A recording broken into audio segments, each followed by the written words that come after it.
പവിത്രം സീരിയലിന്റെ 19ാമത്തെ എപ്പിസോഡാണ്. മാഷി രാവിലെ ന്യൂസ് കാണാം കേട്ടോ.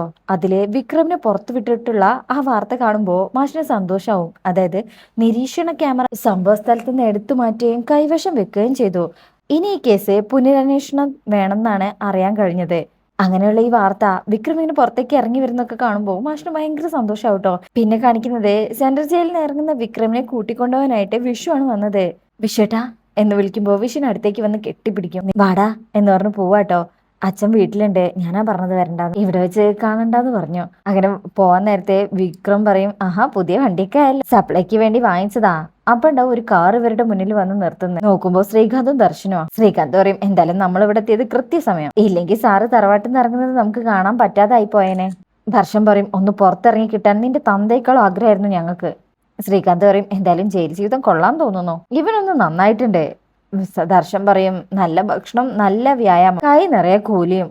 ശ്രീകാന്ത് പറയും, താമസവും ഭക്ഷണവും ചികിത്സാ ചെലവും കണക്കാക്കിയ ഒരു അസിസ്റ്റന്റ് പ്രൊഫസറുടെ ശമ്പളത്തോളം വരും. ദർശൻ പറയും, ഏതായാലും നിന്നെ അകത്ത് കിടന്ന് സൂക്ഷിക്കാൻ ഇനി ഞങ്ങൾ സമ്മതിക്കില്ല, നോക്കിക്കോ. ശ്രീകാന്ത് പറയും, ഇത്രയും കാലം ജയിലിന്റെ ഉള്ളിലെ നിനക്കൊരു സുരക്ഷിത താവളായിരുന്നു, ഇനിയാണ് നീ അനുഭവിക്കാൻ പോകുന്നത്. വിക്രം പറയും, നീ എന്നോടും വേദയോടും ചെയ്തത് എന്താണെന്ന് എനിക്കും നിനക്കും നന്നായിട്ട് അറിയാം. കഴിഞ്ഞ ഒരു 5 കൊല്ലമായിട്ട് ഇവനെ ചരടിൽ കെട്ടിയ പാവയെ പോലെ കൊണ്ടു നടക്കുന്നത് എന്തിനാണെന്നും അറിയാം. തൽക്കാലം നീ ആയിട്ടൊരു തർക്കത്തിന് ഞാനില്ല, എനിക്ക് എന്റെ അച്ഛനെ എത്രയും പെട്ടെന്ന് കാണണം.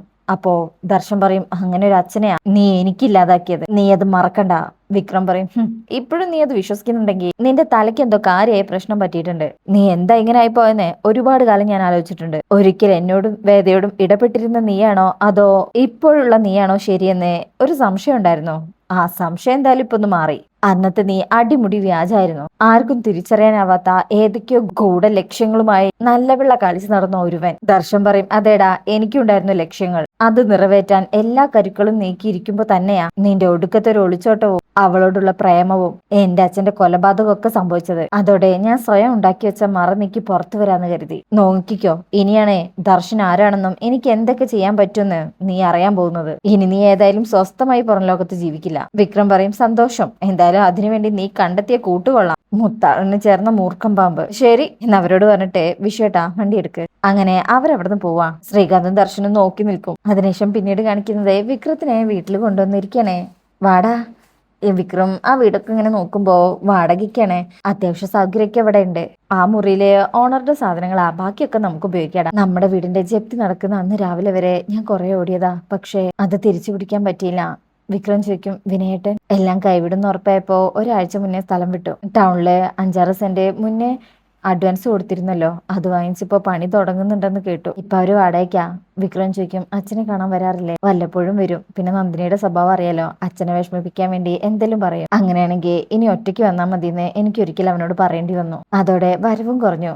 അങ്ങനെ സംസാരിച്ചു നിൽക്കുമ്പോ ശ്രീജ വിക്രം വന്നത് കാണാ. എന്താ രണ്ടുപേരും അവിടെ തന്നെ നിൽക്കുന്നേ? വിക്രം കേറി വാ. വിക്രം സന്തോഷത്തിൽ കയറും. ശ്രീജേച്ചി ശരിക്കും ക്ഷീണിച്ചു. വിഷയം പറയും, രാവിലെ പറഞ്ഞില്ലേ വീട്ടിലെ കാര്യം മില്ലിലെ കാര്യം വിളനല്ലേ നോക്കണേ. ശ്രീജ പറയും, വേദ ഇങ്ങനെ ഒരു മാർഗം കാണിച്ചു തന്നതുകൊണ്ട് ഇപ്പൊ ജീവിക്കാൻ ഒരു മാർഗമായി. വിക്രം അകത്തേക്ക് നോക്കുമ്പോ വിഷയം പറയും, അച്ഛൻ കിടക്കണേ വാ എന്ന് പറഞ്ഞ അകത്തേക്ക് കൊണ്ടുപോകും. അങ്ങനെ വിക്രം വന്ന് നോക്കുമ്പോ അച്ഛൻ ഉണ്ടാവും കിടക്കുന്നേ.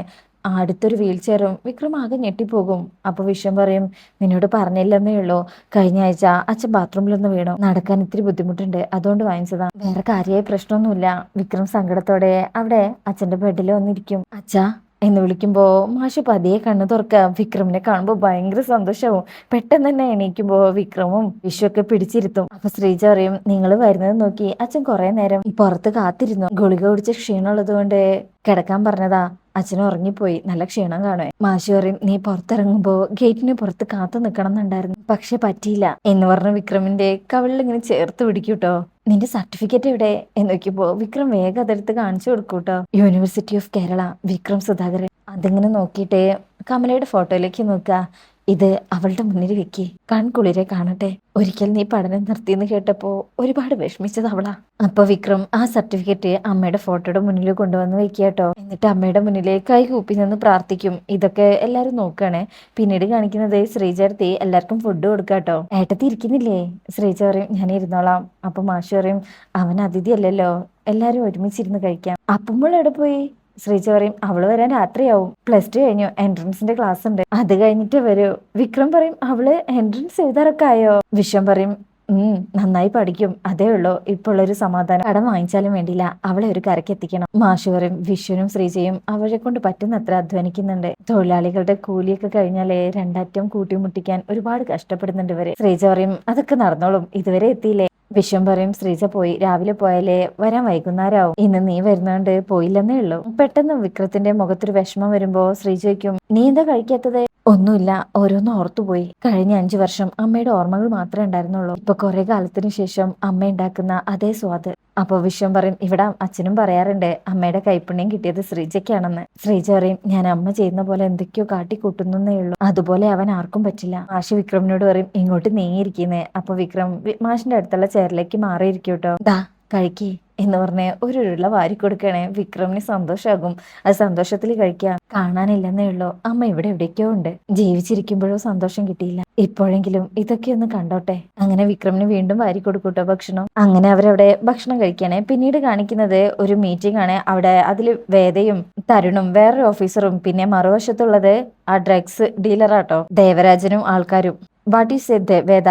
ഞാൻ എന്തു പറയുന്ന സാർ, പിടിച്ചെടുത്ത ഹെറോയിൻ ഒറ്റ ദിവസം കൊണ്ട് പഞ്ചസാര പൊടിയായി മാറുന്ന ജാലവിദ്യ നടക്കുന്ന നാട്ടിൽ ഞാൻ എന്തു പറയാനാണ്? അപ്പോ ദേവരാജന്റെ കൂടെ ഇരിക്കുന്ന ആള് പറയും ദേവരാജൻ സാറിനെ കറുപ്പും തോട്ടവും ഷുഗർ ഫാക്ടറി ഇരിക്കുന്ന വിവരം എല്ലാവർക്കും தெரியும். അവരുടെ ഗോഡൌണിൽ പോയി സെർച്ച് ചെയ്താ പഞ്ചസാര അല്ലാണ്ട് പിന്നെ എന്താ കിട്ടുക? വേദ പറയും നാർക്കോട്ടിക്സ് ഡിപ്പാർട്ട്മെന്റ് പരിശോധിക്കുമ്പോ ഹെറോയിൻ പഞ്ചസാരയാവുന്ന രാസപ്രവർത്തനം എനിക്ക് മനസ്സിലായി സാർ. കൂട്ടത്തിൽ പോലീസ് കളക്ട് ചെയ്ത സ്പെസിമെൻ ഉണ്ടല്ലോ, അതിപ്പോഴും അങ്ങനെ തന്നെയുണ്ട്. അപ്പൊ ഓഫീസർ പറയും സി വേദ, ഇതിപ്പോ മീഡിയ മറ്റും അറിഞ്ഞിട്ടില്ല. വേദ പറയും അത് സാരമില്ല, എന്റെ കയ്യിൽ റെക്കോർഡ് ചെയ്ത തെളിവുണ്ട്, അത് ഞാൻ പുറത്തു വിട്ടോളാം. ഓഫീസർ പറയും try to understand what I am saying. അപ്പൊ വേദ പറയും എനിക്ക് മനസ്സിലാവില്ല സർ, പിടിച്ചെടുത്തതെല്ലാം തിരിച്ചു കൊടുത്ത് ഇയാൾ പോലുള്ളവരോടൊക്കെ മാപ്പ് പറയണം എന്നുള്ള ആവശ്യം എനിക്ക് മനസ്സിലാവില്ല.